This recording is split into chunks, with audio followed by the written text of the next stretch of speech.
Hello दोस्तों, GS वाणी में आप सभी का स्वागत है। हमारा जीएस वाणी चैनल विभिन्न प्रकार की परीक्षाओं की तैयारी के लिए बना है। सामान्य रूप से हम वहाँ पे जीएस जीके की तैयारी करवाते हैं, लेकिन इसकी कई विंग्स बनने वाली हैं। उन्हीं में से एक यह है टीचिंग विंग्स। तो जब टीचिंग विंग्स की हम बात करते हैं तो यहाँ पर अभी जो शुरुआत कर रहा हूँ, टीजीटी पीजीटी से शुरुआत कर रहा हूँ। आगे आने वाले समय में जैसे जैसे हमारी टीम एक्सपेंड करेगी, जैसे जैसे हमारी टीम के सदस्यों की बढ़ोतरी होगी, वैसे वैसे हम CTET, TET, super TET और विभिन्न प्रकार की परीक्षाओं को कवर करते चलेंगे। अभी के लिए आज के इस वीडियो में हम टीजीटी पीजीटी की जो परीक्षा होती है, या जो केंद्रीय विद्यालय के लिए होती है, या जो नवोदय विद्यालय समिति के लिए होती है, या जो एकलव्य रेजिडेंशियल विद्यालय के लिए है, या विभिन्न प्रकार की जैसे नेट, जेआरएफ वगैरह की परीक्षाओं के लिए जो हिंदी का पाठ्यक्रम तय किया गया है, आज हम उस पर चर्चा करने वाले हैं। इस पाठ्यक्रम चर्चा में आपके अधिकतम जो टॉपिक्स हैं वो कवर होने वाले हैं। जितना यहां आप आज डिस्कस करेंगे, यह कंप्लीट मान के चलिए कि यह पूरा है, इसमें कुछ भी छूटने वाला नहीं है। इसके अलावा हम अपनी वीडियो जो इस पे मुख्य प्रोग्राम लाने वाले हैं, आज तो ये सिलेबस डिस्कशन है, उसके बाद आज ही बता देंगे कौन कौन से टॉपिक पर आगे हम वीडियो ले आएंगे, यानी कि कौन कौन से टॉपिक हम आपको यहाँ पढ़ाने वाले हैं, यह आज ही बता देंगे। यह एक प्रामाणिक पुस्तक होगी। जो भी यहाँ तथ्य दिए होंगे वो बहुत ही महत्वपूर्ण तथ्य हैं, कई बार परीक्षाओं में आए हैं और वर्षों की रिसर्च के बाद ये पुस्तक तैयार की जाती हैं। सामान्य पुस्तकें जो होती हैं, जनरली मार्केट में तो बहुत सारी पुस्तकें हैं, लेकिन ये जो पुस्तक मैं आपको पढ़ाने वाला हूं बड़ी ही महत्वपूर्ण पुस्तक है और इसका कोई जवाब नहीं है, यह आपको मैं अभी बता दूं। इसके अलावा और विभिन्न प्रकार के हम जो पीवाईक्यूज होंगे, यानी कि जो प्रीवियस ईयर के क्वेश्चंस होंगे जो विगत परीक्षाओं में पूछे गए हैं, उनकी भी एक वीडियो लाएंगे, जिससे कि आपके पास इतना ज्यादा अभ्यास के लिए प्रश्न हो कि बराबर आप अभ्यास करते रहें और जब परीक्षा में जाएं तो बड़ी सहजता के साथ 125 प्रश्नों में करीब करीब 110 से 120 के बीच आप स्कोर करके आए मिनिमम। यह हमारी जिम्मेदारी होगी। आपका कार्य केवल इतना होगा, जितना हम बताएं वीडियो बनाते जाएं, बार बार वीडियो सुनिए। अगर आपको लगता है तो उसका नोट्स बनाइए, और जो लेक्चर रहेगा, ये जो आपका टेक्स्ट बुक रहेगी, इसके लेक्चर को आप चाहें तो नोट्स भी बना सकते हैं, और जो अभ्यास प्रश्न होगा उसको आप सुनते भी रहेंगे तो काम चलेगा, लेकिन वीडियो को कई बार सुनना होगा, तब जाके आप पूरी तरह से इसके कंठस्थ इसको कर पाएंगे और परीक्षा में किसी प्रकार की कोई गलती नहीं होगी आपसे। तो चलिए बिना विलंब किए हुए प्रारंभ करते हैं। हम पहले देखेंगे उत्तर प्रदेश टीजीटी की परीक्षा के बारे में देखने वाले हैं। इसमें हिंदी से कहां कहां से प्रश्न आने वाले हैं। तो पहला जो आपका सामना हो रहा है, हिंदी साहित्य के इतिहास से हो रहा है। अगर आप बात करें किसी भी विषय की, जब तक आपको उस विषय के इतिहास की समझ नहीं होगी ना, तब तक आप उस विषय की जड़ तक नहीं पहुंच पाएंगे। आप देखिए, जो अच्छा डॉक्टर होता है वो भी क्या करता है, वह पेशेंट हिस्ट्री रखता है, ठीक है, मरीजों का अतीत पूरी तरह जानना चाहता है, तब जाके वह इलाज करता है। आपसे पूछते नहीं, अच्छा आपने पिछली रात को क्या खाया था, उससे पहले आपने क्या किया था, कहाँ आप गए थे, कैसे सोए थे, बहुत सारी चीजें पूछा जाता है। तो क्या हुआ, इतिहास क्या होता है कि वर्तमान को समझने में इतिहास एक स्पष्ट दृष्टिकोण देता है और आपको आज के विषय के बारे में समझ विकसित करने में मददगार होता है। देखते हैं हिंदी साहित्य का इतिहास हमें क्या बताता है। तो पहला हमारा सामना होगा आदिकाल से, जिसे आप प्राचीन काल भी सामान्य रूप से कहते हैं। आदिकाल अपने साहित्य वैविध्य के लिए बिल्कुल आधुनिक काल की तरह है। जैसे आधुनिक काल में विभिन्न प्रकार की विधाओं में साहित्य की रचना हुई थी, उसी तरह से आदिकाल में भी विभिन्न प्रकार की विधाओं में रचनाएं हुई हैं। इसमें अपभ्रंश साहित्य भी मिलता है आपको, इसमें सिद्ध साहित्य भी आपको मिलता है, इसमें जैन साहित्य भी आपको मिलता है, नाथ साहित्य मिलता है, रासो साहित्य मिलता है, विभिन्न प्रकार के लौकिक साहित्य मिलते हैं। इसके साथ ही साथ कमाल की बात तो है, यहाँ आपको गद्य साहित्य भी देखने को मिलता है। और गद्य साहित्य में थोड़ा विवाद जरूर है, लेकिन कुवलय माला हुआ, राउर वेल हुआ, उक्त व्यक्ति प्रकरण हुआ, ये सभी क्या है, ये गद्य साहित्य का प्रमाण दे रहे हैं। और इसी गद्य साहित्य के बारे में और इसके रचनाकारों के बारे में हम आदिकाल में पढ़ने वाले हैं। अगला जब हम बढ़ते हैं तो आते हैं भक्ति काल के बारे में। भक्ति काल के बारे में क्या देखते हैं, रामचंद्र शुक्ल जी एक पुरोधा माने जाते हैं हिंदी साहित्य के। तो इन्होंने कहा कि जो इसका समय है संवत 1375 से, संवत 1375 से लेके संवत 1700 तक, संवत 1375 से लेके संवत संवत 1375 से लेके 1700 तक का समय जो निर्धारित किया गया, इन्होंने कहा यह क्या होगा, यह भक्ति काल का समय होगा। ठीक है, डॉक्टर नगेंद्र ने भी 1350 से 1650 तक माना है। 1350 से लेके 1650 तक का समय भी इन्होंने माना है। ठीक है, तो यह क्या रहा, एक सामान्य रूप से हमने देखा कि यह काल निर्धारण रहा भक्ति काल का। क्यों? क्योंकि आदि काल के बाद दूसरा काल कौन सा आया हमारा, दूसरा काल हमारा आ रहा है भक्ति काल।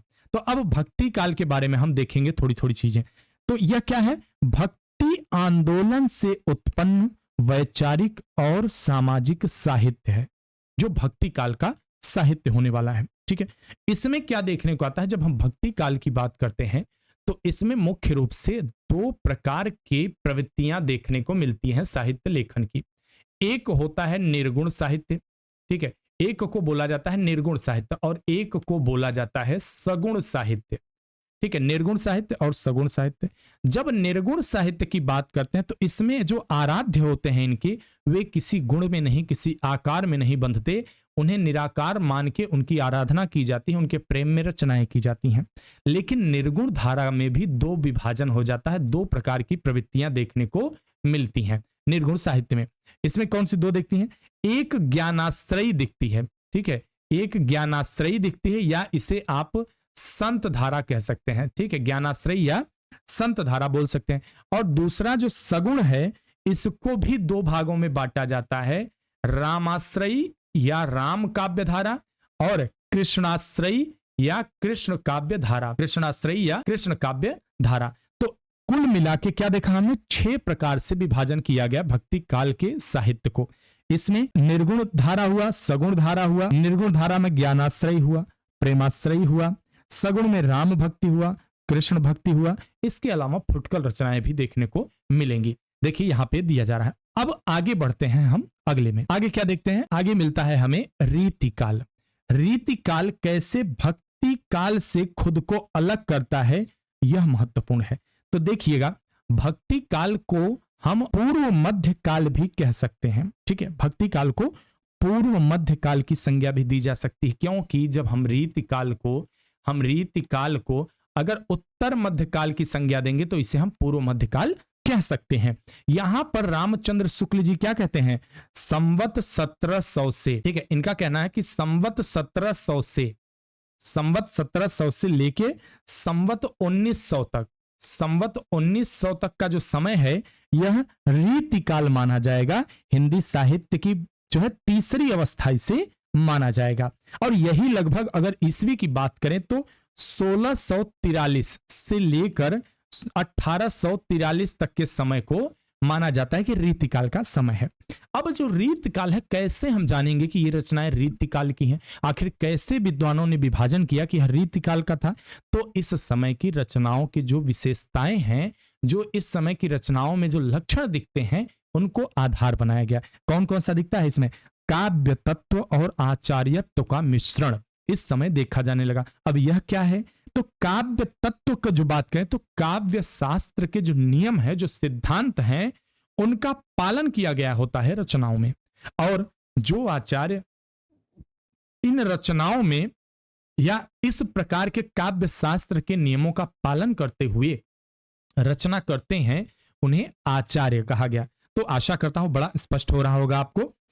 अंतर्वस्तु के रूप में श्रृंगार का चयन, श्रृंगारिकता इस काल की विशेषता थी। मतलब इस समय जितनी रचनाएं होती थी, इसमें श्रृंगार को प्रधानता दी जा रही थी। अब देखिए, आशा करता हूं आपसे श्रृंगार वगैरह शब्द आप अच्छी तरह समझ रहे होंगे, और अगर नहीं समझ रहे हैं तो जो रेगुलर क्लासेज स्टार्ट होने वाली हैं उसमें तो मैं आपको सारा चीजें बताऊंगा ही बताऊंगा। अलंकारिता के प्रति अत्यधिक सजगता थी, मतलब अलंकृत होना चाहिए, भाषा को बिल्कुल अलंकृत करके एकदम सजा बजा के, ठीक है, सजा के बिल्कुल भाषा को दुल्हन की तरह सजा देना। और जैसे दुल्हन का श्रृंगार क्या होता है, आभूषण होते हैं विभिन्न प्रकार के, उसी तरह से जो भाषा होती है उसके आभूषण क्या होते हैं, रस, छंद, अलंकार और जो काव्य के विभिन्न मानदंड होते हैं।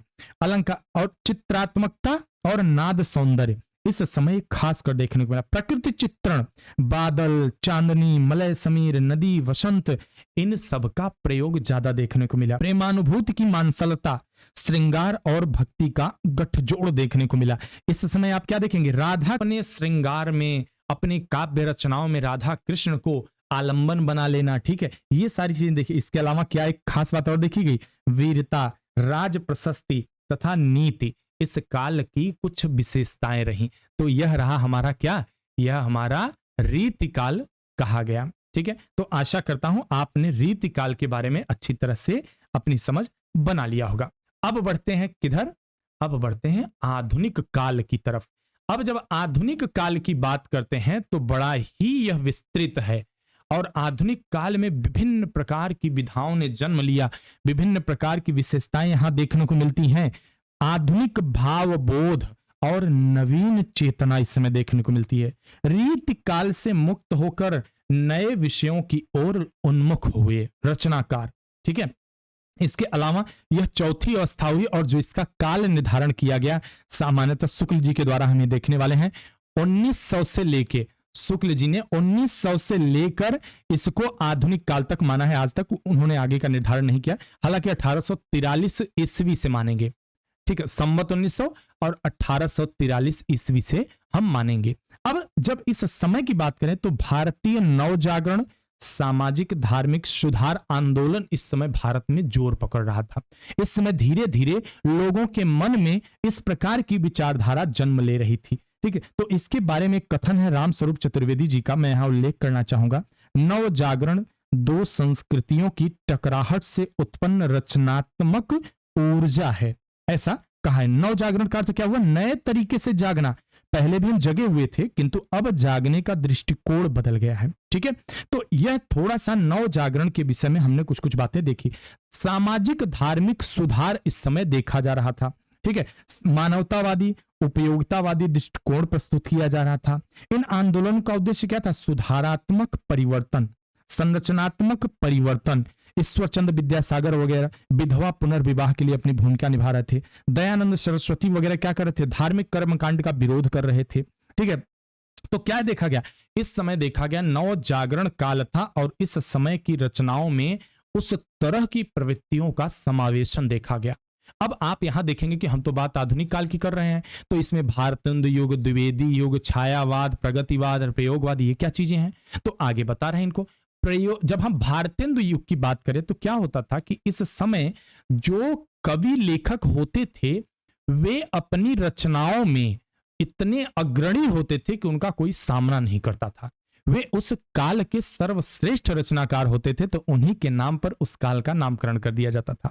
तो अगर ऐसे बात करें तो भारतेंदु हरिश्चंद्र जी रसा के उपनाम से उस समय ये जो है रचनाएं, शायरी वगैरह भी लिखा करते थे, और लगभग 70 काव्य कृतियों की इन्होंने रचना किया, और इतने पुरोधा थे कि इन्हीं के नाम पे इस युग का नाम भारतेंदु युग कर दिया गया। ठीक है, क्या कर दिया गया, भारतेंदु युग रख दिया गया इन्हीं के समय में। ठीक है, और जो इनका समय निर्धारित किया गया है भारतेंदु युग का, सामान्यतः एक जैसे एक निश्चित तिथि निर्धारित करना तो आसान नहीं होता, लेकिन 1868 से 1893 ईस्वी तक माना जाता है कि काल विभाजन हुआ है भारतेंदु युग का। ठीक है, रामविलास शर्मा जी ने 1868 से 1900 तक माना है, मिश्र बंधु 1869 से 1888 तक। ठीक है, तो इस तरह से अलग अलग इन्होंने विभाजन किया है। हालांकि भारतेंदु युग और भारतेंदु पूर्व युग में भी विभाजन हुआ है। उसके बाद आगे देखते हैं द्विवेदी युग की बात करते हैं। अब अगला आता है द्विवेदी युग, इसको थोड़ा सा साफ कर देते हैं तो समझने में थोड़ी आसानी होगी। अगला क्या है, द्विवेदी युग की बात करते हैं। अब द्विवेदी युग की बात करें तो यहां कौन आ जाते हैं, यहां आते हैं श्री महावीर प्रसाद द्विवेदी जी। ठीक है, महावीर प्रसाद द्विवेदी। तो महावीर प्रसाद द्विवेदी जी की अगर बात करें तो ये भी इस समय के पुरोधा थे, और इनका समय निर्धारण क्या होता है, 1900 से लेके 1918 तक। इस समय के बीच इन्होंने अपनी रचनाएं की, और इसलिए इस समय अवधि को द्विवेदी युग की संज्ञा दी गई। रामचंद्र शुक्ल ने द्विवेदी युग का काल निर्धारण 1893 से लेके 1918 तक किया है। ठीक है, ऐसा उन्होंने किया है रामचंद्र शुक्ल जी। तो यह क्या हुआ, यह एक द्विवेदी युग का समय कहा गया। और इनके समय की जो विशेषताएं थी, इनके समय की विशेषताएं क्या देखने को मिलती, राष्ट्रीयता की नवीन धारणा। महावीर के समय क्या देखा गया, महावीर प्रसाद जी के समय राष्ट्रीयता की नवीन धारणा, इतिवृत्तात्मकता, नैतिकता एवं आदर्शवाद, श्रृंगारवाद की भावना का विरोध किया गया और नैतिक मूल्यों पर बल दिया गया। इस युग में काव्य समाज का आदर्श रूप लेके चला कि मतलब समाज ऐसा होना चाहिए। जैसे आप कहें ना राम राज्य, तो राम राज्य क्या है? एक आदर्श है, उसे व्यवहार में लाना उतना ही मुश्किल है, ठीक है। लेकिन यहां क्या है, ये आदर्शवाद पे बल दे रहे थे। विषयगत वैविध्य देखने को मिला, मतलब यहां पे अब अत्यधिक विषय देखने को मिलते, अलग अलग विषयों पे रचनाएं की जा रही थी, हर रचना का अलग अलग विषय होता था। साहित्य की सोद्देश्यता पर बल, इनका कहना क्या था? साहित्य उद्देश्य पूर्ण होना चाहिए, ठीक है। साहित्य क्या होना चाहिए? उद्देश्य पूर्ण होना चाहिए। ये नहीं कि बस यूं ही रचनाएं कर दिया, नहीं, इसका एक उद्देश्य होना चाहिए, एक सकारात्मक उद्देश्य होना चाहिए, ऐसा इनका मानना था। उसके अलावा क्या काव्य रूप की विविधता मैंने बताया, खंड काव्य, महाकाव्य, प्रबंध काव्य, प्रगीत, मुक्तक, ये सारी चीजें यहाँ पे की गई। और उसके अलावा हम आगे जब अपना रेगुलर वीडियो देखेंगे तो उसमें देखेंगे विभिन्न प्रकार के रचनाकार, उनकी रचनाएं, उनका काल, इन सब के बारे में। अब आगे आते हैं छायावाद। छायावाद की जब बात करते हैं तो इसकी खास बात क्या होती है, जान लीजिए। पहली चीज बात करें तो छायावाद का प्रथम लिखित प्रयोग मुकुटधर पांडे, प्रथम लिखित प्रयोग कहां माना जाता है? मुकुटधर पांडे की कविताओं में। यह माना जाता है कि यहीं से छायावाद का प्रारंभ माना जाता है। और निर्धारण की बात करें अगर कि कब से कब तक माना जाता है, तो 1918 से लेके 1936 तक यह माना जाता है कि यह छायावाद का समय रहता है। अब थोड़ा सा इनकी विशेषताओं के बारे में बात कर लें, ठीक है। प्रवर्तक के बारे में बताया मुकुटधर पांडे, रामचंद्र शुक्ल जी इन्हें मानते हैं। मैथिली शरण गुप्त को भी जो है इसमें शामिल किया जाता है प्रवर्तक के रूप में। छायावाद की विशेषताओं की बात करें, स्वातंत्र चेतना देखने को मिलती है इस समय, वैयक्तिकता देखने को मिलती है, यानी कि छायावाद काव्य समाज में व्यक्ति के स्वतंत्र अस्तित्व की कल्पना करता है कि मतलब व्यक्ति का स्वतंत्र अस्तित्व होना चाहिए। इसके अलावा वेदना की प्रवृत्ति, यहां क्या हुआ, यहां कह रहे हैं कि वेदना पीड़ा नहीं देती बल्कि काम्य एवं सुंदर है, ठीक है। इसी पर महादेवी वर्मा जी का एक कथन है, कहती हैं, मिलन का मत नाम लो मैं विरह में चिर हूं, मिलन का मत नाम लो मैं विरह में चिर हूं। यह इनकी वेदना बता रही और कह रहे कि नहीं नहीं, मुझे मिलना नहीं है, इस मिलन के प्रति जो विरह है मिलन के लिए, इस विरह में ही मैं रहना चाहती हूं, यही मेरे लिए प्रिय है। प्रेमानुभूति, यहां पे क्या हुआ, प्रेम की दिशा जो है वह क्या है, यहाँ पे शरीरी नहीं है, अशरीरी है, यानी कि यह देह भाव नहीं है, यहाँ पे वासना नहीं है, यहाँ क्या है, प्रकृति के प्रति भोगवादी नहीं है, यह क्या है, कहा जाए तो अलौकिक प्रेम है, ठीक है। प्रकृति के चित्रण की बात करते हैं, प्रकृति का आलंबन, उद्दीपन, मानवीकरण, दूती, रहस्यवादी रूप में बात की जा रही है। राष्ट्रीय स्वर देखने को मिलता है इस काव्य में। इस समय क्या, राष्ट्र और संस्कृति की व्यापक और गौरवमयी धरोहर से प्यार है कवि को, ठीक है। जागृति, जागरण, जागो आदि शब्दों का बड़ा बार प्रयोग देखने को मिलेगा। इसके अलावा भाषा और शिल्प की अगर बात करें तो यहां पे मुक्त छंदों में भी रचना हुई है, तो यह इस काल की एक खास विशेषता रही है। आशा करता हूं आप लोग समझ रहे होंगे, कोई तकलीफ नहीं हो रही हो आप लोगों को समझने में। चलिए अब आगे बढ़ते हैं, देखते हैं प्रगतिवाद। जब प्रगतिवाद की बात करते हैं तो इससे थोड़ा सा हम एक कदम और आगे बढ़ते हैं। देखिए यह क्रम है, आप ध्यान से देखते चलिए, एक क्रम देखने को आपको मिलेगा यहाँ पे। तो जब हम बात करते हैं प्रगतिवाद की तो इसका मुख्य केंद्र क्या रहता है, विश्व में विभिन्न प्रकार के अभी परिवर्तन हो रहे होते हैं, उसमें क्या रहता है, मजदूर वर्ग, सर्वहारा वर्ग वह केंद्र में आ रहा है और यह प्रभाव भारत में भी दिखना शुरू हो जाता है। तो इस समय क्या माना जाता है, शुरुआत जो मानी जाती है 1936 में क्या होता है, प्रगतिशील लेखक संघ, ठीक है, लखनऊ में प्रगतिशील लेखक संघ, प्रगतिशील लेखक संघ, इसके अध्यक्ष मुंशी प्रेमचंद जी रहते हैं। 1936 में इसकी स्थापना की जाती है, ठीक है, और यहीं से प्रगतिवाद की शुरुआत मानी जाती है। प्रगतिवाद की शुरुआत स्वच्छंदतावाद युग से ही हो जाती है। स्वच्छंदतावाद युग क्या है, प्रगतिवाद और छायावाद और प्रगतिवाद के बीच का जो संक्रमण का काल रहता है, यही काल स्वच्छंदवाद के नाम से जाना गया और यहीं से माना जाता है प्रगतिवाद का उदय होता है। प्रगतिवाद ने छायावाद की भाषा, आध्यात्मिकता, वैयक्तिकता तथा काल्पनिक करुणा इत्यादि का विरोध किया, ठीक है। प्रगतिवाद काव्य में सामूहिकता, ठीक है, इसने क्या किया, सामूहिकता, वर्ग चेतना, वर्ग संघर्ष, ठीक है, वर्ग संघर्ष और सर्वहारा के विजय के गीत गाए। मतलब इन्होंने कहा कि सर्वहारा वर्ग जो है, जो शोषित है, दलित दमित है, उसको अब विजय पाने का समय आ चुका है, वह विजय पाए, ठीक है, इसके बारे में भी बहुत सारे आप कवियों के बारे में पढ़ेंगे जिन्होंने ऐसी ऐसी कविताएं लिखी है जिससे जोश भर जाता है, जो एक मजदूर वर्ग का आह्वान करते हैं कि इस शोषणवादी सत्ता को उखाड़ फेंको। ठीक है, ये सारी बातें यहाँ पे करते हैं। तो इसकी विशेषताओं के बारे में भी हमने पढ़ा। कवियों के बारे में अगर बात करें तो यहाँ केदारनाथ अग्रवाल जी को हम लोग देखेंगे, ठीक है, नागार्जुन जी को देखेंगे, शिवमंगल सिंह सुमन को देखेंगे, त्रिलोचन को हम देखेंगे। हालांकि सबसे जो यहाँ पे कहा जाए तो मार्मिक रहेगा वह नागार्जुन का रहेगा, बिल्कुल सतही और लोगों के बिल्कुल हृदय को स्पर्श करने वाली रचनाएं इनकी होंगी। अगला हम देखते हैं प्रयोगवाद। अब बात करेंगे प्रयोगवाद की, तो यहाँ पे क्या है, व्यक्तिवाद या वैयक्तिकता प्रयोगवाद का मूलाधार है। 1943 में सच्चिदानंद हीरानंद वात्स्यायन अज्ञे ने तार सप्तक नामक एक पत्रिका का संपादन किया। ठीक है, और वाद के रूप में प्रयोगवाद की शुरुआत यहीं से मानी जाती है। ठीक है, यहीं से मानी जाती है। अगर हम बात करें तो यहां क्या क्या चीजें देखने को मिलती है, तो प्रयोगवाद में प्रतीकात्मक रूप से गांधीवाद का प्रभाव दिखाई पड़ता है। प्रयोगवाद पर द्वितीय विश्व युद्ध का प्रभाव दिखाई देता है। प्रयोगवाद पर फ्रायड के मनोविश्लेषणवाद और टीएस इलियट के निर्वैयक्तिकता का सिद्धांत का प्रभाव दिखाई देता है। प्रयोगवाद पे फ्रांस के प्रतीकवाद आंदोलन का प्रभाव दिखाई देता है। वैचारिक प्रतिबद्धता का निषेध मिलता है।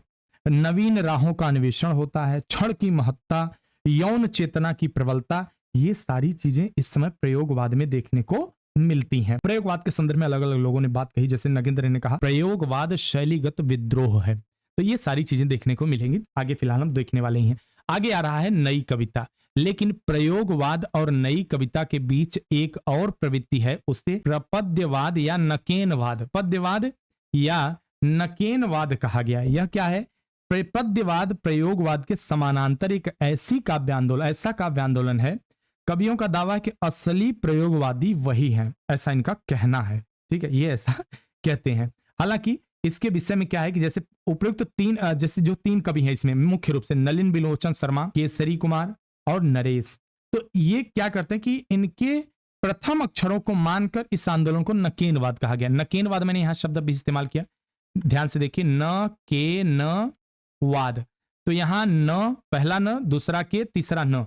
इनमें पहले न से क्या अर्थ निकलता है? नलिन बिलोचन शर्मा, और दूसरे क से क्या मिलता है? केसरी कुमार, और तीसरे न से क्या मिलता है? नरेश। ठीक है, तो इनको आधार मानकर यह काव्य आंदोलन चलाया गया, इसलिए इसे बहुत जोर हम नहीं दे रहे हैं। इनकी मान्यताएं क्या थी? नकेनवाद की या प्रपद्यवाद की, कभी कभी पूछ सकता है नेट जेआरएफ या और परीक्षाओं में। किसी भी प्रकार की काव्य परंपरा को अस्वीकार करते हैं, क्योंकि इनके अनुसार परंपराओं में उलझा कवि स्वतंत्र प्रयोग नहीं कर सकता। ये इनकी अपनी मान्यताएं थी। अब आगे बढ़ते हैं। आगे है नई कविता। तो जब नई कविता की बात करते हैं, छठे दशक का, अब दशक की बात करें तो दशक मतलब 10 साल, और छठे दशक की बात करें तो 60, तो 1960। ठीक है, तो छठे दशक काव्य आंदोलन की नई कविता के नाम से जाना जाता है। नई कविता का नाम किसका दिया हुआ है? अज्ञेय जी का। अभी अभी मैंने बोला अज्ञेय जी का दिया हुआ नाम है। सर्वप्रथम अपने एक रेडियो संवाद में अज्ञेय जी ने नई कविता शब्द का प्रयोग किया। 1953 में इन्होंने नए पत्ते, नए के जनवरी-फरवरी अंक में यह संवाद नई कविता शीर्षक से इन्होंने प्रकाशित किया। अब नई कविता की विशेषताएं क्या है, कैसे जानेंगे कि नई कविता है? तो नए भाव बोध की अभिव्यक्ति हो, भोगे हुए यथार्थ पर बल दिया गया हो, इसके अलावा इसमें क्षणों की अनुभूति पर मर्मस्पर्शी चित्रण हो, यह खास बात है इस समय की। इसके अलावा कैक्टसवाद का जन्म, जहां कैक्टस उत्साह और जीवन कांक्षा का प्रतीक माना जाता है। आखिर कैक्टस आप देखिए ना, भयंकर विपरीत परिस्थिति में भी कैक्टस जन्म लेता है और फलता फूलता और विकसित होता है, तो इसी को कैक्टसवाद कहा गया। तो यह चीजें यहां पे हम नई कविता देखेंगे। नई कविता के अंतर्गत ही हम और विभिन्न प्रकार की प्रवृत्तियों के बारे में थोड़ा मोड़ा देखते हुए चलेंगे। जैसे इसके बाद काव्य आंदोलन में थोड़े मोड़े बदलाव आए, उनमें नवगीत आया, हिंदी गजल, दलित कवि, ये सारी भी प्रवृत्तियां देखने को मिलेंगी। इन सबको भी हम आगे देखते हुए चलेंगे। हिंदी गद्य साहित्य का विकास, वैसे तो विकास देखने को मिलता है आदिकाल में ही। आदिकाल में आपने देखा कुबलय माला कथा, राउरवेल, उक्ति व्यक्ति प्रकरण आदि, ये भी देख चुके हैं। ठीक है, तो आदिकाल से परंपरा मिलती है। कुछ राजस्थानी गद्य भी प्राप्त होते हैं, धनपाल कथा।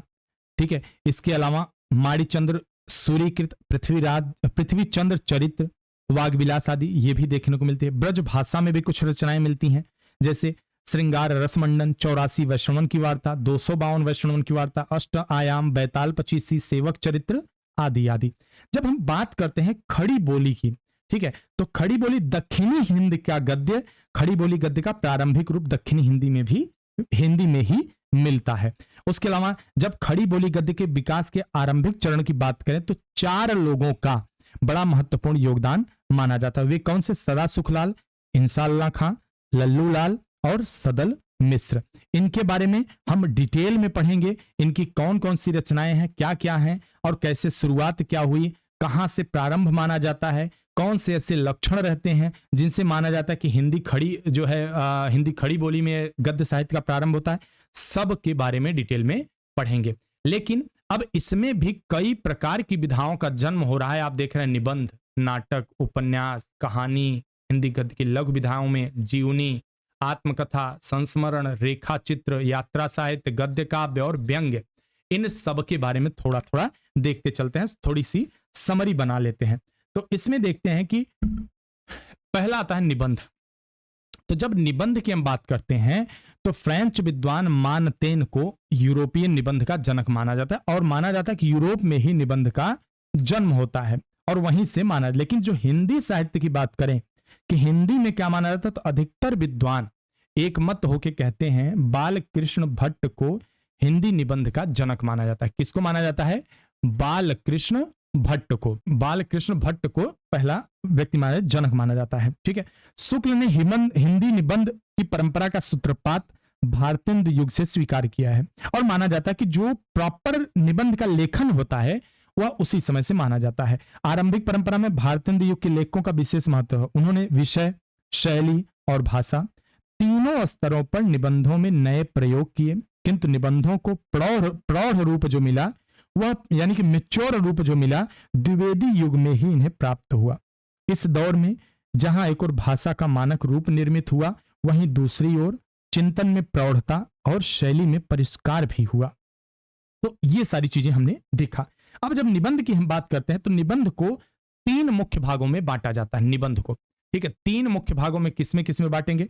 शुक्ल पूर्व युग, शुक्ल पूर्व युग, शुक्ल जी को केंद्र में रख के मानते हैं। शुक्ल पूर्व युग यह समय 1850 से लेके 1920 तक माना जाता है, 1920 तक। उसके बाद कहते हैं शुक्ल युग। शुक्ल जी इस समय मौजूद रहते हैं, शुक्ल जी रहते हैं, तो इस 1920 से 1940 तक का समय माना जाता है। उसके बाद शुक्लोत्तर युग, मतलब शुक्ल जी के बाद का समय, शुक्लोत्तर युग की संज्ञा दी गई। इसमें 1940 से आज तक के समय की गणना की जाती है, इसको माना जाता है। जब शुक्ल युग की बात करते हैं तो इसको भी 2 भागों में बांटा जाता है। शुक्ल युग को 2 भागों में बांटा, भारतेंदु युग, ठीक है, भारतेंदु युग एक माना जाता है और दूसरे को द्विवेदी युग कहा जाता है। ठीक है, तो ये 2 विभाजन और हो गए। ठीक है, तो शुक्ल पूर्व युग में देखेंगे हम डिटेल में कौन से कवि हैं, कौन से लेखक हैं, क्या कैसे, जैसे सॉरी माफ करिएगा, निबंधकार हैं। ठीक है, कौन कौन से? तो जैसे बालकृष्ण भट्ट जी हैं, ठीक है, शुक्ल पूर्व युग में देखें भारतेंदु हरिश्चंद्र जी हैं, लाला श्रीनिवास दास हैं, बद्री नारायण चौधरी हैं, प्रताप नारायण मिश्र हैं, मोहनलाल विष्णुलाल आदि हैं। ये हम क्या देखेंगे? शुक्ल पूर्व युग देखेंगे। जब शुक्ल युग की बात करेंगे तो क्या देखेंगे? रामचंद्र शुक्ल जी स्वयं हैं, उसके अलावा गुलाब राय हैं, जयशंकर प्रसाद जी, शिवपूजन सहाय, राहुल सांकृत्यायन आदि हैं। जब शुक्लोत्तर युग की बात करेंगे तो इसमें क्या आएंगे? माखनलाल चतुर्वेदी, डॉक्टर संपूर्णानंद, परशुराम चतुर्वेदी, राम वृक्ष बेनीपुर, पांडे बेचन शर्मा, उग्र आदि रहेंगे। तो ये सारे हम क्या देखेंगे? हम शुक्ल युग, शुक्ल पूर्व युग, उसके बाद शुक्ल युग और शुक्लोत्तर युग में इस तरह से निबंध को बांटकर देखने वाले हैं। उसके बाद अगली विधा देखते हैं। तो अगली विधा क्या है? नाटक है। तो जब नाटक की बात करते हैं तो नाटक में क्या देखेंगे? मुख्य रूप से जो नाटक की उत्पत्ति मानी जाती है भरत मुनि के नाट्य शास्त्र से मानी जाती है। भरत मुनि के नाट्य शास्त्र से, इसे पंचम वेद भी कहा गया है, नाट्य वेद भी कहा गया है। इसमें इन्होंने नाटक के हर मानदंड का निर्धारण किया है और सामान्यतः हर नाटक में इसका पालन भी किया जाता है। लेकिन यहां हम पढ़ेंगे हिंदी नाटक, संस्कृत के भी थोड़ा थोड़ा जानकारी रखेंगे, लेकिन हिंदी रंगमंच की बात करेंगे, नाट्य की बात करेंगे तो रंगमंच का सामान्य परिचय की अगर बात करें, प्रारंभ होता है 1853 में।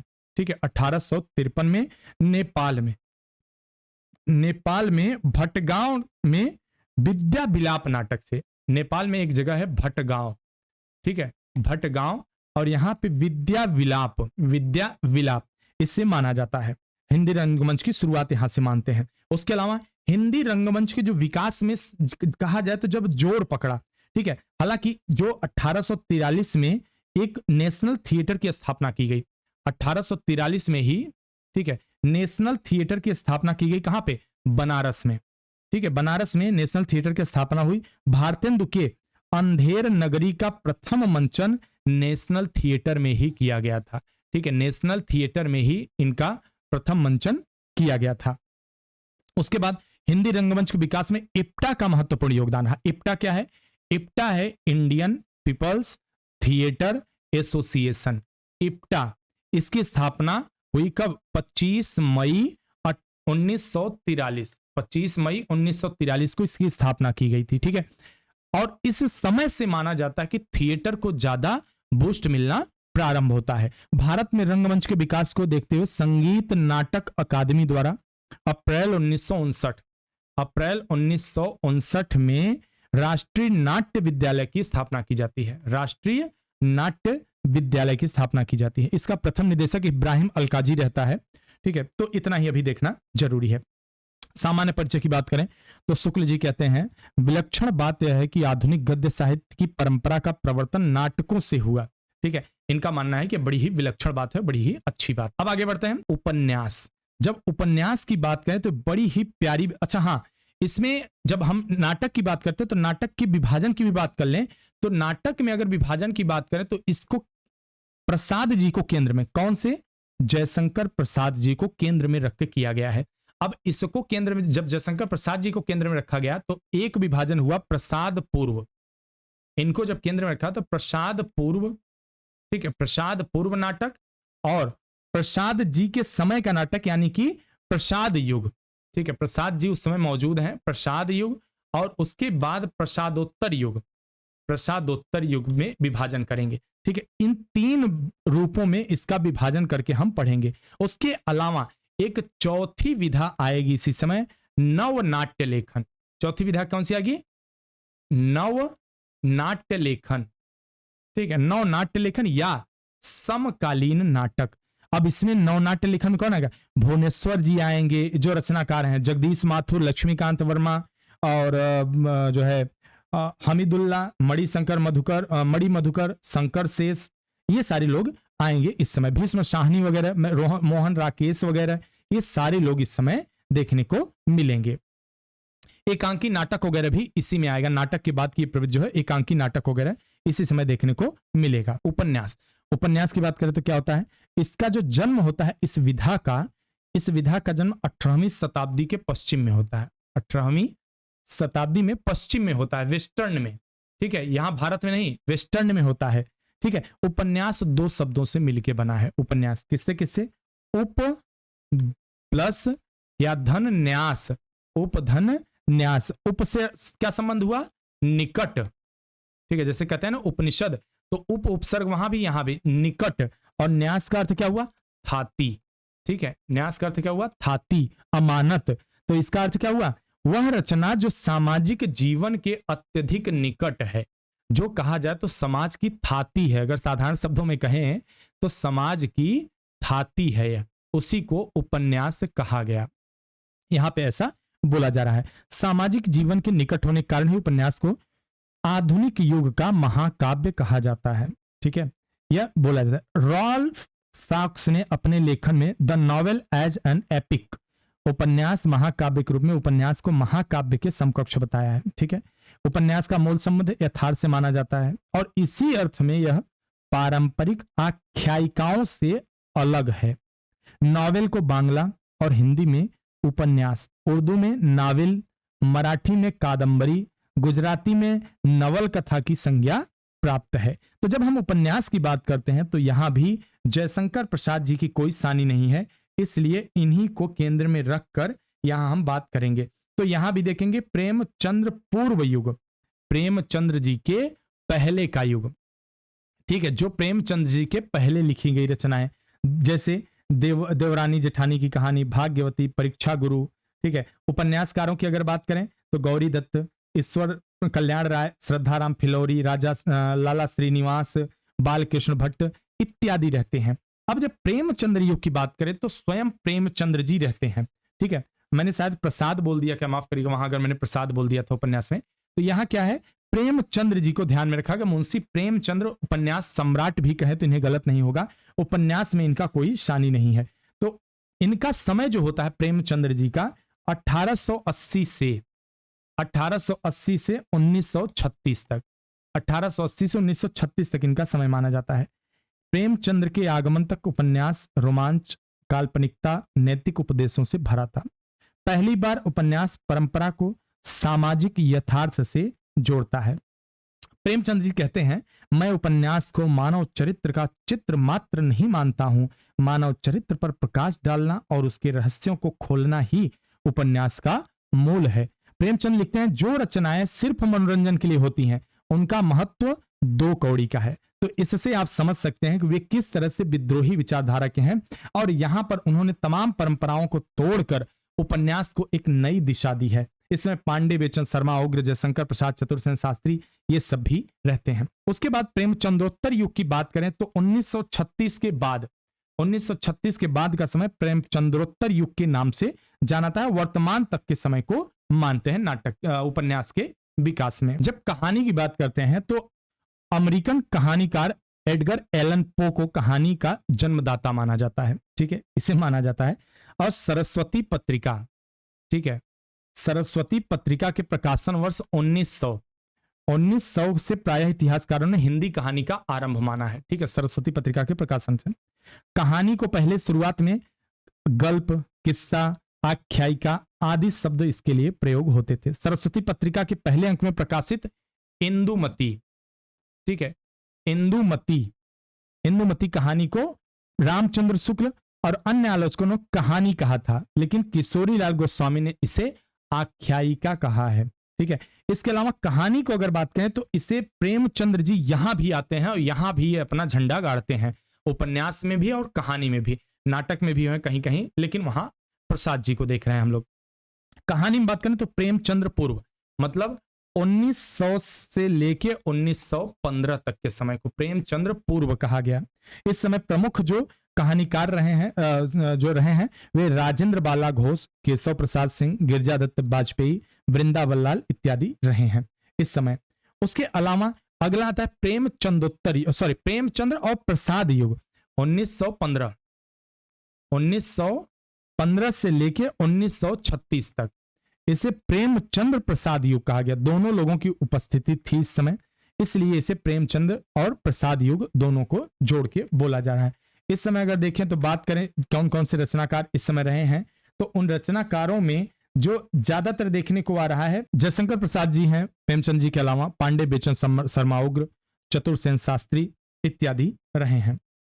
अब बात करते हैं प्रेमचंदोत्तर युग। कहानी में प्रेमचंदोत्तर युग की अगर बात करें तो यह युग 2 विचारधाराओं का युग है। इस समय प्रेमचंद्रोत्तर युग में क्या देखा जाता है, मार्क्सवाद। इस समय क्या देखा जाता है, मार्क्सवाद और मनोविश्लेषणवाद। ठीक है, मनोविश्लेषणवाद, ये 2 अलग अलग विचारधाराएं यहां देखने को मिलती हैं। मार्क्सवाद से प्रभावित धारा को प्रगतिवादी या समाजवादी कहते हैं, जबकि फ्रॉयड के मनोविश्लेषणवाद से प्रभावित धारा को मनोवैज्ञानिक या मनोविश्लेषणवादी कहा जाता है। प्रगतिवादी कहानी में प्रतिनिधि कहानीकार यशपाल तथा अन्य महत्वपूर्ण में है रांगे राघव, राहुल संकृत्यायन और नागार्जुन जी। मनोविश्लेषणवाद में 3 कहानीकार शामिल हैं मुख्य रूप से, जैनेन्द्र, इल्याचंद जोशी और अज्ञे जी। इसके अलावा बहुत सारे लोग हैं जैसे यशपाल, जैनेन्द्र, अज्ञे, उपेंद्रनाथ हस्क, विष्णु प्रभाकर, अमृतलाल नागर, अमृत राय, भगवती प्रसाद वाजपेयी, चंद्रकिरण सोनरेक्सा इत्यादि रहे हैं। तो ये अलग अलग व्यक्ति रहे हैं, लेकिन हम जितना हमें आवश्यक है अभी इसमें परिचय के लिए उतनी ही केवल पढ़ते चलते हैं।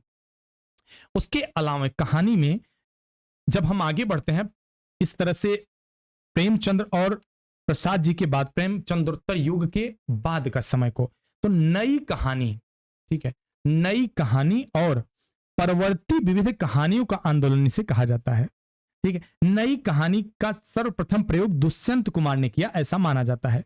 लोगों ने इसका श्रेय नामवर सिंह को दिया है, लेकिन ऐसा माना जाता है कि योग दुष्यंत कुमार ने किया है शुरुआत इसकी नई कहानी का।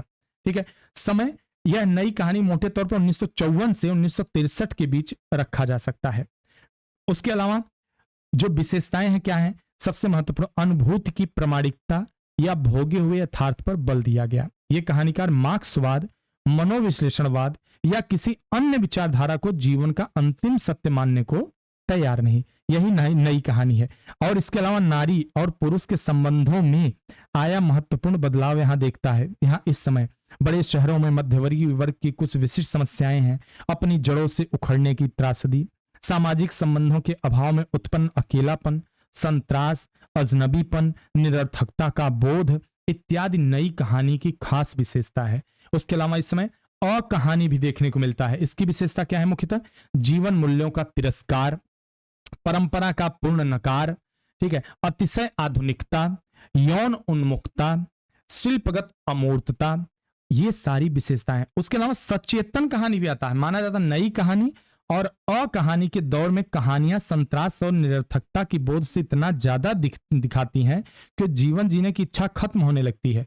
ठीक है, और सचेतन कहानी संघर्ष और जागरूकता का समर्थन करती है। सहज कहानी, समानांतर कहानी, सक्रिय कहानी और जनवादी कहानी, तो इतनी कहानियों के भेद यहां देखने को मिलते हैं। तो यह कहानी हो गई। अब देखते हैं हिंदी गद्य की लघु विधाओं के बारे में थोड़ा सा देख लेते हैं। लघु विधाएं, ठीक है, इन लघु विधाओं में क्या देखेंगे, जीवनी देखेंगे, आत्मकथा देखेंगे, संस्मरण देखेंगे, रेखा चित्र देखेंगे, यात्रा साहित्य, गद्य काव्य और व्यंग्य। इन पर भी प्रश्न आते हैं, इनके बारे में भी सामान्यतया पूछा जाता है परीक्षाओं में। अगर जीवनी की बात करें तो पहले हम जीवनी ही देखते हैं। जीवनी की बात करें तो जीवनी आधुनिक गद्य की एक महत्वपूर्ण विधा है। पश्चिम में इस विधा की परंपरा ईसा पूर्व से ही मिलती है। इस बात से हो सकता है आप में से कई लोग सहमत ना हो, लेकिन जैसा कि मैं पहले बता चुका हूं, अगर कोई पाश्चात्य विचार है तो उसको ज्यादा मान्यता दी जाती है। जीवनी हिंदी साहित्य कोश के अनुसार क्या बताया गया है कि किसी व्यक्ति विशेष के जीवन वृत्तांत को जीवनी कहते हैं। भारतेंदु ने चरितावली की रचना की है, जिसमें कई महत्वपूर्ण व्यक्तियों के जीवन चरित्र संक्षिप्त में है। इसके अलावा उन्होंने पंच पवित्रात्मा शीर्षक से इस्लामिक धर्मगुरुओं की संक्षिप्त जीवनी भी लिखी है। महावीर प्रसाद ने जीवनी अथवा जीवन चरित्र जैसी 5 पुस्तकों की रचना की, जिसमें प्राचीन पंडित और कवि, सुकवि संकीर्तन और चरित्र चर्चा। तो यह हमारे यहाँ एक जीवनी की परंपरा है। उसके बाद हम देखते हैं आत्मकथा।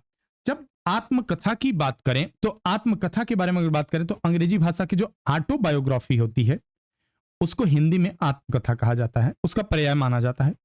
यहां बायोग्राफी में बायोस और ग्राफिया 2 शब्दों का प्रयोग किया गया है, जिनका सामान्यतः अर्थ क्या होता है, जीवन और लिखना। बायोस का अर्थ क्या हुआ, जीवन, और ग्राफिया का अर्थ हुआ लिखना। आप लोगों ने पढ़ा होगा, बायोम वगैरह जब पढ़ा होगा तो वहां यह शब्द जरूर दिखा होगा। जब कोई व्यक्ति साहित्यिक एवं कलात्मक ढंग से अपनी जीवनी स्वयं लिखता है तो उसे आत्मकथा कह दिया जाता है।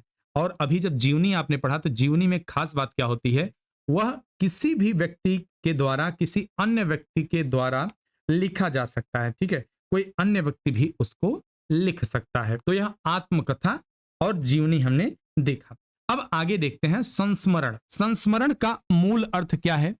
अगर हम बात करें संस्मरण तो इसका मूल अर्थ क्या होता है, सम्यक स्मृति, एक ऐसी स्मृति जो वर्तमान को अधिक सार्थक, समृद्ध और संवेदनशील बनाती है। ठीक है, अब इसको हम थोड़ा सा और प्रमाणित करने के लिए किसी व्यक्ति का कथन कोट कर सकते हैं, जैसा कि ये हमारे यहाँ करना भी चाहिए। तो बनारसी दास चतुर्वेदी ने कहते हैं, संस्मरण, रेखा चित्र और आत्मचरित्र, इन तीनों का एक दूसरे से घनिष्ठ संबंध है कि एक की सीमा दूसरे से कहां मिलती है और कहां अलग हो जाती है, इसका निर्णय करना कठिन हो जाता है। वाकई यह काफी जटिल बात हो जाती है। और शुरुआत की अगर बात करें संस्मरण लेखन की तो द्विवेदी युग से माना जाता है। महावीर प्रसाद द्विवेदी ने अनुमोदन का अंत, सभा की सत्यता, विज्ञानाचार्य बसु का मंदिर आदि संस्मरणों की लेखों की रचना की है। तो अगर बात किया जाए इसमें संस्मरणों की, तो बहुत सारे संस्मरण नहीं हैं, लेकिन हमें ध्यान रखना है कि कौन कौन हमारे परीक्षा के दृष्टिकोण से महत्वपूर्ण है। तो जब हम लेक्चर प्रारंभ करेंगे, जो हमारी रेगुलर क्लासेस होंगी, उसमें इन सब का हम जिक्र करेंगे। अब अगला देखते हैं रेखा चित्र। तो जब रेखा चित्र की आप बात करते हैं, तो अंग्रेजी में स्केच शब्द का हिंदी में पर्याय रेखा चित्र है। किसी व्यक्ति, वस्तु, घटना या भाव का कम से कम शब्दों में मर्मस्पर्शी, भावपूर्ण और सजीव अंकन होता है, उसी को रेखा चित्र कहा जाता है। ठीक है, या रेखा साहित्य उसी को हम कहेंगे। इसमें श्री राम वर्मा जी, राम वृक्ष बेनीपुर, महादेवी वर्मा, सत्यवती मलिक और बनारसी दास चतुर्वेदी, उपेंद्र नाथ अस्क, ये सब इसके प्रमुख जो है रेखा चित्रकार कह सकते हैं, ये हैं। अब अगला एक आता है यात्रा साहित्य। तो यात्रा साहित्य सीधा सीधा मतलब है कि अगर आप किसी प्रकार की यात्रा का विवरण करते हैं अगर अपनी रचनाओं में, तो उसे यात्रा साहित्य हम कह सकते हैं। गद्य काव्य इसमें मिश्रित रहता है, आप इसे चंपू काव्य भी कह सकते हैं। उसके अलावा एक डायरी होती है। ठीक है, डायरी, यहाँ रिपोर्टाज नहीं दिया हुआ है चूंकि आपके सिलेबस में इसका मतलब नहीं है, क्योंकि यहाँ जो लिखा है वो सिलेबस है। तो डायरी की अगर, रिपोर्टाज की अगर बात करें, तो रिपोर्टाज जो होता है फ्रांसीसी शब्द अंग्रेजी रिपोर्ट का समानार्थी है। ठीक है, कलात्मक और साहित्यिक रूप को ही रिपोर्टाज कहा जाता है, जब रिपोर्ट को कलात्मक और साहित्यिक रूप में परिवर्तित कर दिया जाता है। ठीक है, इसमें शिवदान सिंह चौहान, रांगे, राघव आदि महत्वपूर्ण है। डायरी की अगर बात करें, डायरी भी यहाँ आता है, यहाँ दिया नहीं है। जब कोई व्यक्ति तिथियों का उल्लेख करते हुए घटनाओं को उसी क्रम में लिपिबद्ध करता है जिस क्रम से उसके जीवन में घटित हुई हैं, तो इस क्रम से उसने उन्हें अपने जीवन काल में देखा अथवा सोचा समझा था, तब डायरी विधा का जन्म माना जाता है। ठीक है, तो यह हमने देखा। अब देखते हैं हिंदी के रचनाकार और उनकी रचनाएं। यहां इसी में क्या होगा कि जैसे इसके बाद हम इन पे भी चर्चा करेंगे, जो भी विधाएं हमने देखा अभी तक, तो विधा देखे, अब इनके रचनाकार और उनकी रचनाएं भी आगे देखेंगे क्लास में। उसके बाद अगला टॉपिक आता है काव्य शास्त्र। काव्य शास्त्र में हमें क्या क्या पढ़ना है? काव्य के भेद, रस, अवयव, छंद, अलंकार। अलंकार के भी दो भेद होते हैं, शब्दालंकार और अर्थालंकार। उसके बाद काव्य शास्त्र में के अंतर्गत क्या होगा? काव्य के गुण और दोष, इस पर भी चर्चा करेंगे। भाषा विज्ञान, हिंदी की बोलियां, जैसे भाषा अलग होती है, बोली अलग होती है। एक भाषा की कई बोलियां हो सकती हैं, उनमें क्षेत्रीय विभिन्नताएं पाई जाती हैं, उनमें क्षेत्रीय शब्दों का समावेशन होता है, देशज शब्दों का ज्यादा प्रयोग होता है, व्याकरण का कम इस्तेमाल किया गया होता है। विभाषाएं, हिंदी शब्द की संपदा, हिंदी की ध्वनियां, देवनागरी लिपि, नामकरण, विकास, विशेषताएं, त्रुटियां, ये सारी चीजें भाषा विज्ञान के अंतर्गत हम पढ़ेंगे और विधिवत पढ़ेंगे। अच्छे खासे जो है समय से साथ और परीक्षा से पहले आपका पाठ्यक्रम पूरा किया जाएगा। व्याकरण की बात करें तो लिंग, वचन, कारक, संधि, समास, वर्तनी, वाक्य शुद्धिकरण, शब्द रूप, पर्यायवाची, विलोम, श्रुति, समभिन्नार्थक शब्द, वाक्यांश के लिए एक शब्द, मुहावरा, लोकोक्ति, ये सारी चीजें भी हम यहाँ देखने वाले हैं। उसके बाद हम देखते हैं संस्कृत साहित्य। तो जब आप संस्कृत साहित्य की बात करते हैं, तो जैसे जब आप हिंदी के टीजीटी पीजीटी की पढ़ाई करते हैं, तो उसमें आपके लिए कुछ अनिवार्य प्रश्न आते हैं, वे करने ही पड़ते हैं आपको। ठीक है, तो इसमें क्या रहेगा? संस्कृत के प्रमुख रचनाकार और उनकी रचनाएं, और वे कौन से प्रमुख हैं? कालिदास जी हैं, भवभूति हैं, माघ है, दंडी हैं और श्रीहर्ष हैं। ये रचनाकारों में प्रमुख हैं, इनके बारे में पूछा जा सकता है। उसके अलावा व्याकरण में कुछ आ जाएगा, जैसे संधि, स्वर एवं व्यंजन, ये दोनों संधियां यहां आएंगी। ठीक है, समास, शब्द रूप, धातु रूप, कारक प्रयोग और अनुवाद सामान्य रहेगा, बिल्कुल बहुत ज्यादा जटिल नहीं रहेगा, इसलिए इसमें परेशान होने वाली बात नहीं है। उसके अलावा हाँ, व्याकरण हो गया जी, ये व्याकरण हो गया, यहां पे हो गया टीजीटी का। अब देखिए पीजीटी का थोड़ा सा देख लीजिए। देखिए टीजीटी और पीजीटी में बहुत खास अंतर आपको देखने को नहीं मिलेगा। यहाँ पे जो वहां पे चीजें हैं वही यहाँ पे आप देख सकते हैं, बिल्कुल हूबहू चीजें यहाँ पे ऐड की गई हैं, जो वहां पे है वही यहाँ पे है। तो टीजीटी पीजीटी के पाठ्यक्रम में कोई खास अंतर आपको देखने को नहीं मिल रहा है यहाँ। तो चलिए आगे बढ़ते हैं। अब हम देखेंगे थोड़ा सा जीआईसी का देख लेते हैं। उत्तर प्रदेश जीआईसी का, गवर्नमेंट इंटर कॉलेज का आता है, उसके बारे में भी देख लेते हैं, क्योंकि यहां से भी आप में से तमाम लोग ऐसे हैं जो जीआईसी लेक्चरर का फॉर्म भरते हैं। तो वहां प्रारंभिक परीक्षा का स्वरूप तो वही होगा, लेकिन मुख्य परीक्षा का जो पाठ्यक्रम होता है उसको थोड़ा सा आपको देख लेना जरूरी है। अगर इसके स्वरूप की बात करें तो आप यहां देख पाएंगे कि राजकीय इंटर कॉलेज प्रारंभिक परीक्षा कुल 120 बहुविकल्पी प्रश्न पूछे जाते हैं, जिसमें 40 प्रश्न अध्ययन एवं 80 प्रश्न हिंदी विषय से रहते हैं। ठीक है, प्रारंभिक परीक्षा में हिंदी विषय का पाठ्यक्रम वही है जो मुख्य परीक्षा में हिंदी विषय का है। तो जो यहाँ पे दिख रहा है पाठ्यक्रम बिल्कुल वही, काफी कुछ चीजें बिल्कुल मिलती जुलती हैं। आप देख सकते हैं प्रथम प्रश्न पत्र जो है सामान्य हिंदी का, उसमें क्या क्या है आप देख रहे हैं। अपठित गद्यांश, संबंधित प्रश्न, रेखांतिक अंशों की व्याख्या, उसका उपयोग, शीर्षक, अनेकार्थी शब्द, विलोम शब्द, पर्यायवाची शब्द, तत्सम तद्भव, क्षेत्रीय विदेशी भंडार, वर्तनीय, अर्थबोध, शब्द रूप, संधि, समास इत्यादि। ये सारे जो भाषा विज्ञान में हम पढ़ने वाले हैं वे सारा कवर हो जाए। उसके अलावा उत्तर प्रदेश की मुख्य बोलियां, हमने बोली भी के बारे में पढ़ा, विभाषा पढ़ा, हिंदी भाषा में प्रयोग होने वाली अशुद्धियां सब देख लिए। निबंध एक होता है, एक खंड होगा निबंध का, एक निबंध लिखना होगा इस खंड में से। निबंध के अधिकतम विस्तार जो शब्दों का होगा 1000 शब्दों का होना चाहिए, ये शीर्षक होंगे। ठीक है, संस्कृति साहित्य से, राष्ट्रीय विकास योजनाएं क्रियान्वयन, करंट वगैरह आपको थोड़ा अपडेट रखना पड़ेगा, राष्ट्रीय अंतर्राष्ट्रीय समसामयिक सामाजिक समस्याएं, निदान, विज्ञान। अब देखिए यहाँ आपका प्लस पॉइंट क्या है, अगर आप कोई और चैनल ज्वाइन करते हैं तो क्या होगा, आपको वहां केवल हिंदी की चीजें मिलेंगी, लेकिन हमारे चैनल के साथ प्लस पॉइंट क्या है, आपको इसके साथ साथ इन सब विषयों की भी तैयारी होती जाए, क्योंकि करंट की चीजें हमारे यहाँ आपको मिलती रहेंगी। अब अगर द्वितीय प्रश्न पत्र की बात करें तो द्वितीय प्रश्न पत्र में क्या है, वैकल्पिक विषय हिंदी अगर आप चुनते हैं तो इसमें क्या क्या आएगा, हिंदी साहित्य का इतिहास, अभी जो हमने ऊपर चर्चा की सब कुछ यहाँ है, आप देख सकते हैं। ठीक है, सारी चीजें आप देख सकते हैं, यहाँ रिपोर्टाज वगैरह भी है। ठीक है, यात्रा साहित्य भी जो उसमें नहीं था। ठीक है, इसके अलावा इंटरव्यू एक अलग चीज हो, आगे पढ़ाएंगे। स्त्री विमर्श और दलित विमर्श उसमें नहीं था, यहाँ पर है। हिंदी पत्र पत्रिकाएं, प्रकाशन स्थान, प्रकाशन वर्ष और ये सारी चीजें। ठीक है, भारतीय काव्य शास्त्र में वही सारी चीजें, शब्द शक्तियां यहाँ एक अलग से आ गया है। ठीक है, ये सारी चीजें वही मिल रही हैं, आप देख सकते हैं।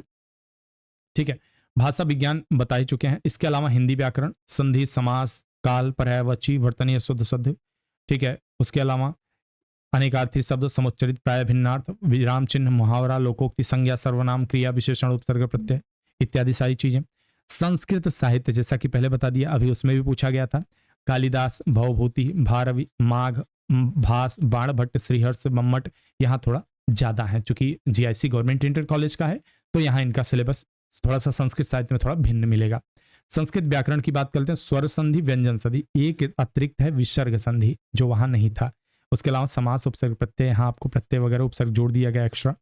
परसर्ग, प्रयोग एवं पहचान। उसके अलावा शब्द रूप में देखिए यहाँ पहले दे दिया गया है, आत्मन, नमन, जगत, सरित, बालक, हरि, सर्व, इदम, अस्मद, युष्मद। धातु में स्था, पा, गम, पठ, हस धातु, केवल परस्मय पदी रूप के काल में हिंदी वाक्यों का संस्कृत अनुवाद भी पूछा जाएगा। तो यह रहा हमारा जीआईसी गवर्नमेंट इंटर कॉलेज का क्या बोलते हैं पाठ्यक्रम रहा। यहां से ही प्रश्न ज्यादातर आपके पूछे जाएंगे, मुख्य परीक्षा का रहा। अब यहां हम एक चीज देखना चाहेंगे कि हमारे यहाँ इस कोर्स में क्या क्या आपको पढ़ाया जाने वाला है। ठीक है, जो हम आपको पढ़ाने वाले हैं तो क्या क्या इसमें है आप देख सकते हैं। हिंदी साहित्य, हिंदी साहित्य में क्या क्या चीजें देखने को आ रही हैं आप देखते चलिए।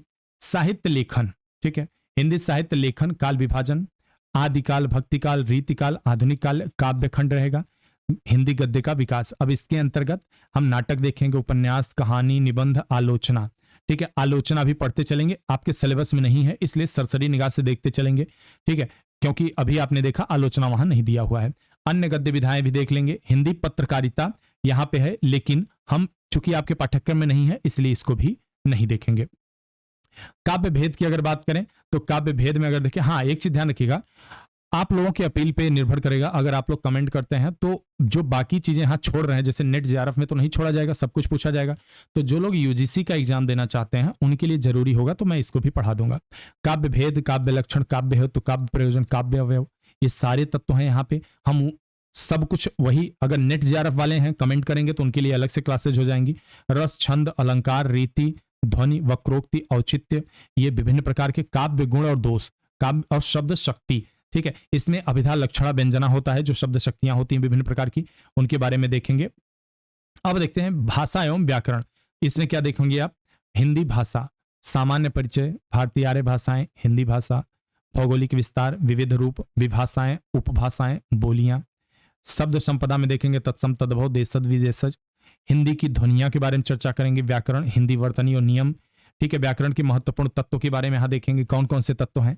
संज्ञा, लिंग, वचन, कारक, सर्वनाम, क्रिया, क्रिया विशेषण, ठीक है, विशेषण इत्यादि। शब्द निर्माण की प्रमुख युक्तियों में उपसर्ग लगा के, प्रत्यय लगा के कैसे शब्द निर्माण होता है, संधि, समास, विराम चिन्ह, पर्यायवाची, विलोम शब्द, वाक्यांश के लिए एक शब्द, वाक्य शुद्धि, मुहावरे, लोकोक्तियां, समुच्चरित, प्रायः, भिन्नार्थक शब्द, ये देख लेंगे। अपठित वगैरह देखेंगे। संपर्क भाषा, देखिए हमारे इसमें शामिल जरूर है, लेकिन हम देखते चलेंगे कि हमें अगर परीक्षा में हमारे पाठ्यक्रम में है तभी। संवैधानिक स्थिति जरूर देख लेंगे, यह आपके लिए जानना जरूरी है। संचार माध्यम, कंप्यूटर, वैज्ञानिक विकास, ये देख लेंगे क्योंकि किसी किसी परीक्षा में यहां से प्रश्न पूछा जाता है। देवनागरी लिपि तो देखेंगे ही। उसके बाद देखेंगे संस्कृत साहित्य और व्याकरण। यहाँ संस्कृत साहित्य में देखेंगे जो आपके यूपी टीजीटी के लिए है उसका थोड़ा सा अलग कर देंगे यहाँ से लेक्चर, और जो अन्य परीक्षाओं में है उनका थोड़ा सा अलग कर देंगे। क्यों? क्योंकि अगर केवल यूपी की बात करें तो कालिदास, भास, भारवी, माघदंडी इतने ही हैं, बाकी नहीं है। लेकिन बाकी को भी हमें पढ़ना है और बाकी को भी मैं पढ़ाऊंगा। तो जितने बच्चे हैं जो अलग परीक्षा भी देंगे वे भी जुड़े रह सकते हैं, कोई दिक्कत नहीं होगी उससे। संस्कृत व्याकरण की बात करें तो संधि रहेंगी, स्वर संधि, व्यंजन संधि, विसर्ग संधि। भले यूपी टीजीटी में नहीं है लेकिन पढ़ा देंगे हम फिर भी। समास, उपसर्ग, प्रत्यय, कारक, प्रकरण, विभक्ति, शब्द रूप, धातु रूप, वाच्य, अनुवाद, संख्यावाचक, ये सारे कोर्स में है आपके। ठीक है, तो चलेगी सभी की क्लासे। आपके लिए कितना महत्वपूर्ण है कितना नहीं आप देखिए। अगर यूपी टीजीटी वाले हैं तो केवल उतना ही देखिएगा जितना आपके लिए जरूरी है। अगर नेट जेआरएफ दे रहे हैं तो सब कुछ आपको पढ़ना ही पड़ेगा। मॉडल निबंध भी थोड़ा सा हम करा देंगे आपको, कुछ निबंध लिखवा देंगे, उनके मॉडल आंसर आपको उपलब्ध करा देंगे। तो आप जुड़े रहेंगे तो आपको निबंध की भी ऐसी एक वीडियो मिल जाएगी, जिससे कि इस मामले में भी आप किसी से कम नहीं रह जाएंगे, किसी से पीछे नहीं रह जाएंगे। तो दोस्तों आज की हमारी यह कक्षा यहाँ समाप्त होती है। यह परिचय क्लास था, परिचय कक्षा थी, इंट्रो करना था, आपको सिलेबस बताना था, पाठ्यक्रम बताना था, क्या कैसे है। आशा करता हूं आप समझ चुके होंगे अच्छे से, और चैनल पे आप बने रहिए। अगर आपने वीडियो देखी तो इसका मतलब है कि आपको रुचि है इस विषय में, और अगर नए हैं चैनल को सब्सक्राइब करिए और ज्यादा से ज्यादा लोगों तक पहुंचाइए, जिससे कि वे भी लाभान्वित हो सकें। आपको यहाँ पे पूरी तरह निःशुल्क हर चीजें दी जाएंगी और कोशिश की जाएगी कि आपकी परीक्षा को बिल्कुल टारगेट करके चीजें आपको दी जाएं। देखने के लिए धन्यवाद। फिर से मिलते हैं नेक्स्ट वीडियो में।